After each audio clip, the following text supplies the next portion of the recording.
Alright, for our 250th episode, we're taking a special look at LBsA 10 from 50 Platformer Hub by Risuko Waffles.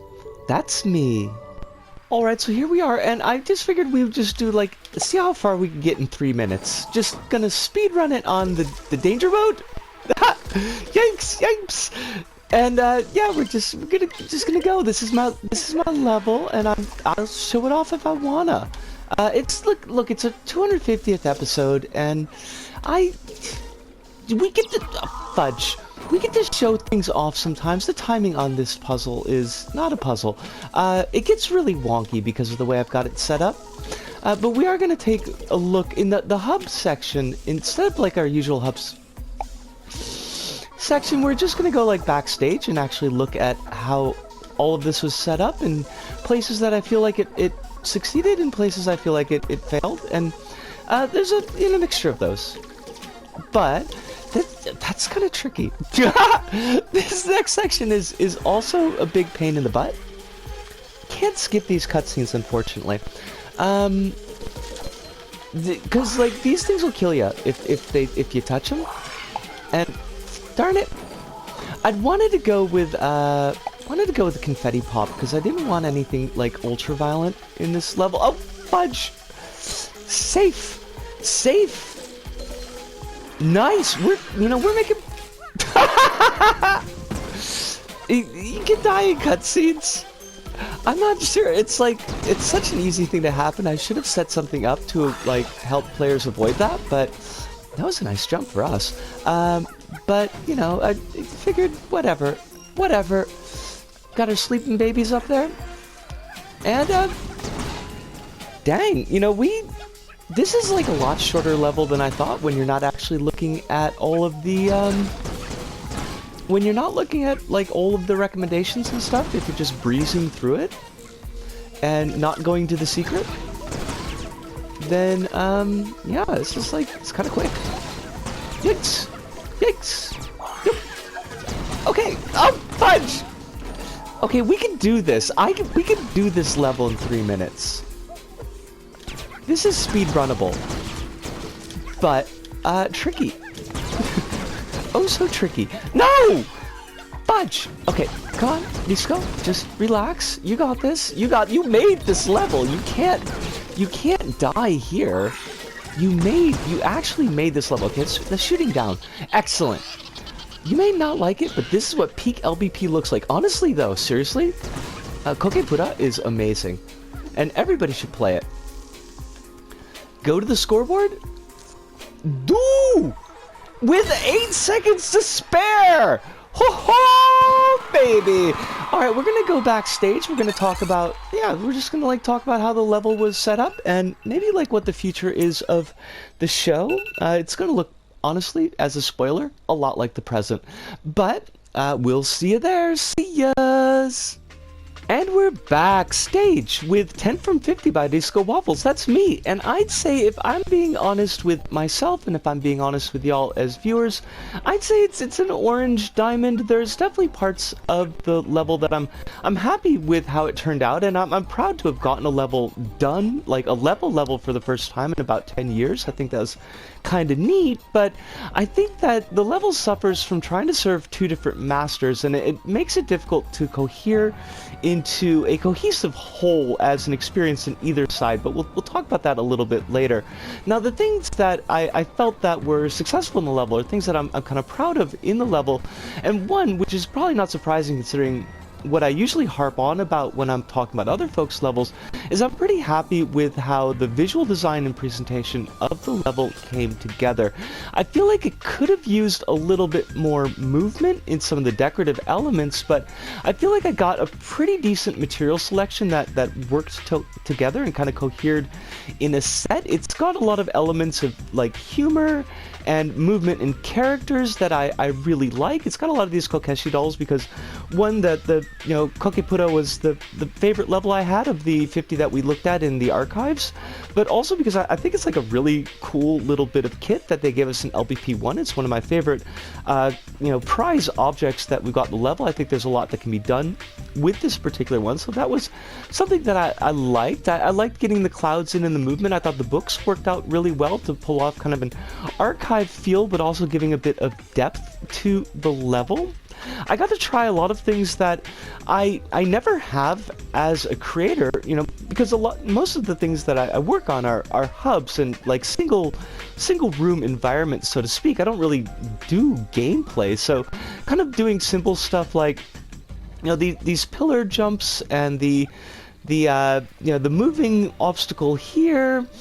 Setting it up so that there would be like a difficult setting on the fly, I thought that worked out pretty well, to be honest. Like, I don't think it was great, but the fact that it was in there, and it's something that I don't really think I've seen a lot of levels do. I don't know if I've seen any levels do quite like this, and I liked that. I liked the way that it interacted with and changed things. We can see here in the preview, the non-preview mode, how we've got it set up so that this, for example, this buzzsaw will start moving once the danger switch has been pulled, and it will interact with the sack thing once the danger switch has been pulled.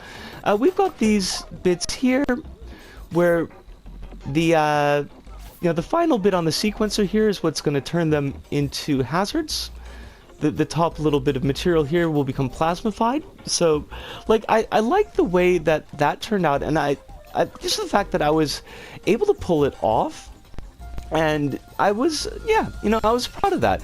I don't know if a lot of people would notice this, but if you're not in the danger mode, and then this material here will actually teleport you back up to this checkpoint so that you don't actually lose a life.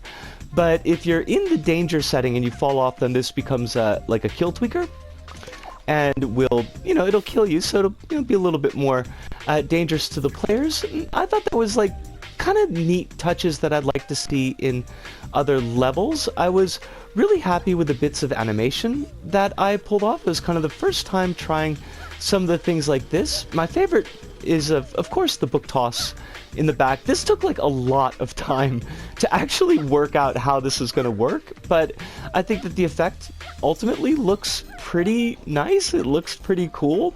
So like the cannons, and getting the cannons to move back and forth like that, or to get the cannons to shoot in 3 different directions in here, like those were successes, and I was really happy about those. It took a lot of like playtesting and you know, kind of biffing and boffing around in create mode to get them to work, but I think they worked out pretty well. Like using bounce pads, I think this might be the first time I've used bounce pads in a vertical section like this, and it for the most part worked out in a way that I was fairly proud of. The level is queer as heck, because I'm queer as heck, and I'm not ashamed of it, and I'm going to put it out there and be proud about it. I do kind of wish that I had a lesbian pride flag, but I've got particular issues differentiating oranges and reds, and particularly with sticker material, and I didn't think I could really pull it off very well, but it's something I'm going to try to do in the future. And I got a secret room full of useless score bubbles, because honestly, I'd love to see more of that in levels. It's very much like an LBP1 type of thing. And it's just goofy, and it's kind of fun, and I love it. And so I got it with the empty room in the level, and, you know, yeah. I feel like we got a pretty good spread of levels to recommend to y'all in the community. These are levels that I really just happened to like a lot. I didn't put them in any particular order, except for Kokipura being, of course, the #1 level. But, like, all of these are things that I really honestly feel that I could recommend to people, and I think I did a fairly good job in the choices there, if I do say so myself. So those are like the positive points, the things that I was really happy about how the level turned out. The teleporter as well. Like this is actually a technique that I used way back in the kanji school, and I just did kind of a little bit of fiddling around with it, and I've got an even better one that I'm going to be using in the next level. But, you know, ultimately I think that the teleporter system turned out pretty well. I think there's like just one little minor glitch that won't wreck the level, so that worked out pretty well as well. I had a lot of help like putting this stuff together, and I think that shows as well that the folks in chat that gave advice, I think it really helped out a lot. So that's the positive side of the level. But I do feel that, like I said, that the level is trying to serve two masters, and it ultimately does fail in that area because it doesn't allow the level to cohere very well, because there's really two functions that the level is trying to do. Like, one, I wanted it to be an actual, yes, this is a gameplay level, you know, you can go from start to finish, you get your points, and you challenge yourself, and you know, have a little bit of difficulty in there.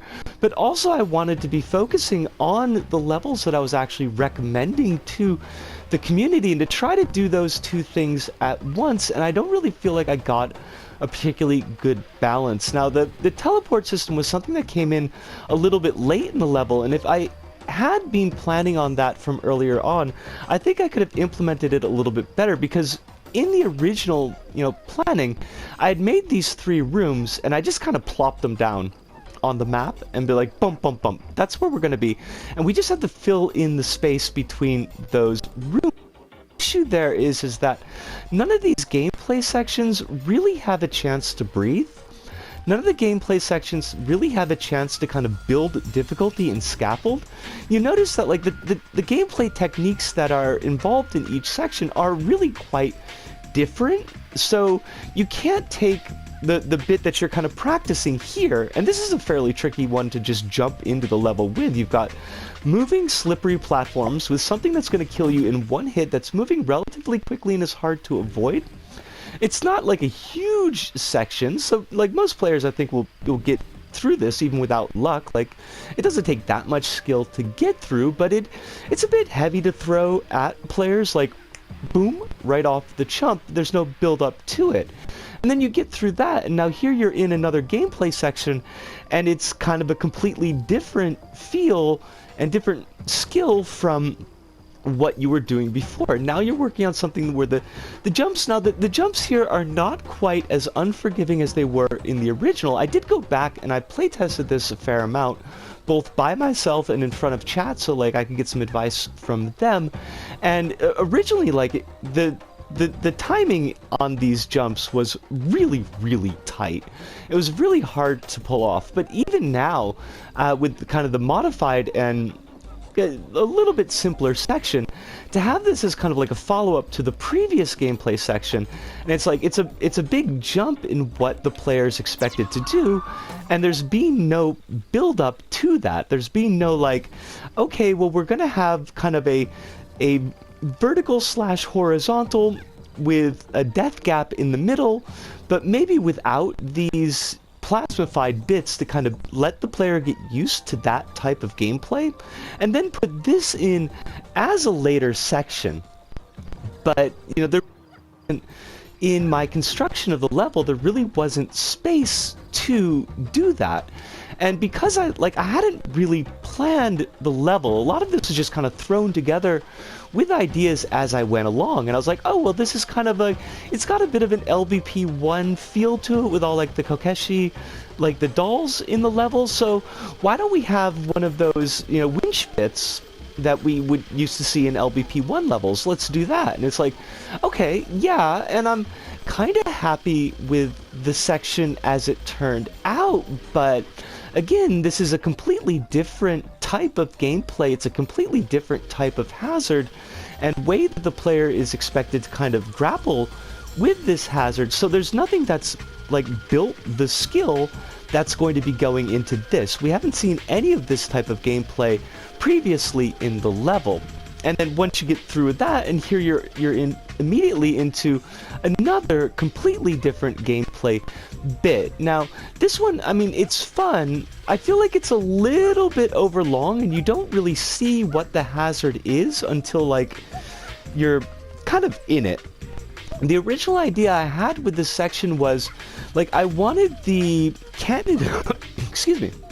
I wanted the cannon to be traveling back and forth and firing those rockets in each layer, so that the player would have to kind of weave around the rockets, but I didn't want it to be, like, completely in the player's face. I wanted some zones of safety, but on the opposite end, I didn't want those zones of safety to always be safe, so that's why we've got these kind of going up and down. Now, the timing here, I didn't really nail down the timing. I just kind of played with it, and it's not like these aren't on any kind of sequence, so you can actually get unlucky and have the rockets sail under all of these right on the first go and kill you before you really have an idea of what's going on. So that's like a little bit unfair to the player, but even though it's neat, and I don't think, like, for example, I don't think that this section and this section here couldn't be in the same level together, but there's been no scaffolding to build up to them. Now, at the very least, this section and the final gameplay section, there is at least some cohesion between them because you've got the rockets being fired by these, so the player will see the cannons and will recognize, like, that's what they're doing. It's a slightly different mode of rocket attack, and you're adding in this new gameplay element with the bounce pads, so it kind of fails there because we haven't had any scaffolding with the bounce pads. We have had a little bit of scaffolding with verticality in the lower pillar section, but, like, the elements are just very disparate, and they don't like knit together very well.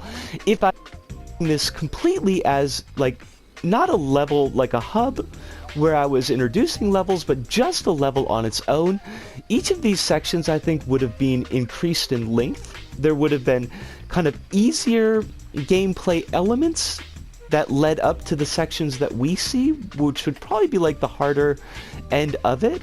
And then all of it, I think, would be building up into this section here. So we'd probably have like an earlier bit without the cannons, but with the bounce pads. And maybe with like a lighter hazard, maybe like plasmifying on a really slow timer, like plasmifying the platforms or something like that, so that it's taking a bit from this section here to kind of combine into a multi-part final, like, climax obstacle. And that's something I think that, like, that planning would have really helped with.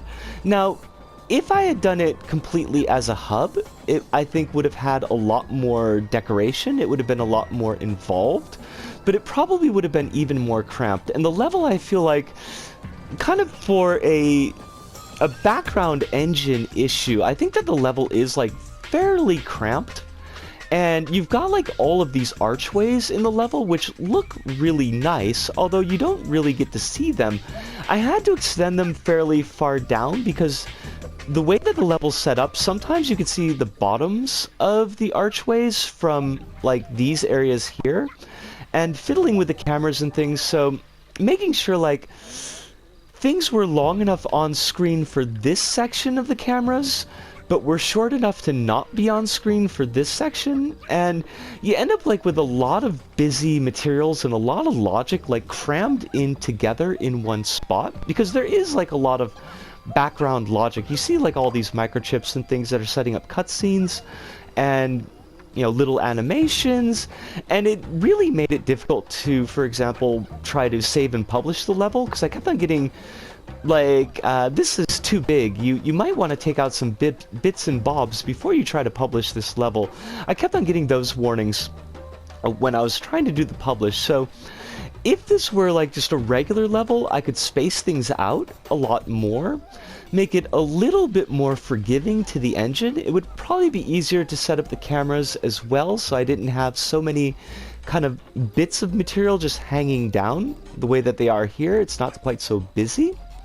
So that would have been something that I would have put more, I think, thought into if I had had, like, an actual plan. And I'm trying to make more of a plan the next level that's coming up, which is only in like 2 or 3 weeks, so I kind of got to get cracking on it. But I feel like I've learned a fair amount from this. I learned from chat, I learned from building, and hopefully, if I get it completed, like, hopefully the next level will be better. There's going to be a teleport from anywhere system, so I feel like that's going to let me make it more of a level and still let, if they don't want to engage with any of the gameplay, that they can still just teleport to the hubs whenever they get bored of the gameplay.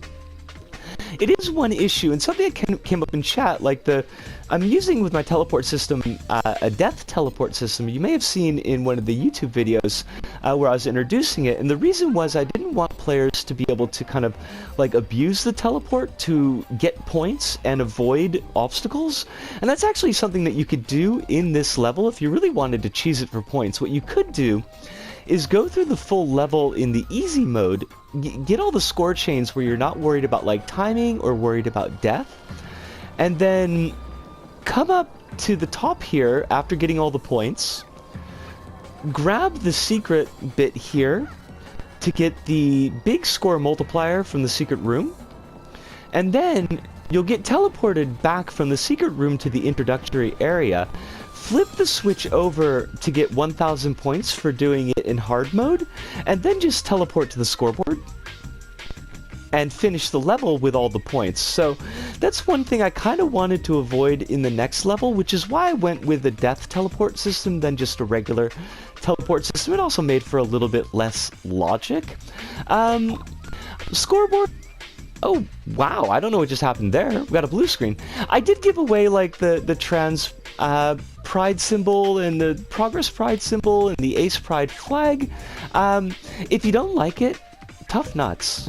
Honestly, you know, I'm going to be out, I'm going to be proud, I'm going to be happy and joyous in my trans life, and hopefully trans folks that are worried about their own lives will see this and be happy about it. And if you're somebody who's not down with that, well, then you could just die angry. I don't really care. But I don't think that's going to be too much of an issue. I hope that you enjoy your stickers, and I hope that you enjoyed the level, and I hope that you've enjoyed roughly 50 Minutes Rush. That was the old show. I hope that you've enjoyed Little Bite-Sized Planet. We're at episode 250 now, and I want to keep making it. I love making. Give me a chance to be creative. It's given me a chance to kind of connect with folks and build a small community and see all the really cool things that people have made in LBP, and I love it. I really enjoy it. So as long as I've got energy and as long as Sumo's got the servers running, I want to keep doing this. Now, can I promise another 250 episodes? I don't know, because that's like 5 years worth of episodes. I don't think we're going to get the servers for that long, but, you know, I've got my toes crossed. And I'll give you as many episodes as I possibly can. And just thank you from the bottom of my little squirrely heart that you've been here supporting me, and hopefully you've been enjoying the show and maybe learning a little bit for your own level building, either in LBP or, you know, hey, you could take some of these skills and apply them to other games if you want to be a dev, do level building and things in another game. And I just hope that I'm giving back. I've gotten a lot from the community, both LBP community, but from my own personal community, and this is kind of some way for me to give back and to make myself happy and hopefully make other people happy. But I think I've said pretty much everything that I could say. One thing, I made these stickers. I mean, I made these stickers from other stickers, but I made them in paint, and I really like them. I really like them a lot. Hey, look, this is my chance to be a little bit proud of things. So I'm gonna be a little bit proud. I might actually get this design as a tattoo. Just, it's simple, and I like it. I think it's cool. But, yeah, I'm happy. I'm happy, and thank you for helping me be happy. So, from me, Risuko, here in Tokyo, to all of you out there, wherever you may happen to be, thank you, arigato, sayonara, see you, and ciao.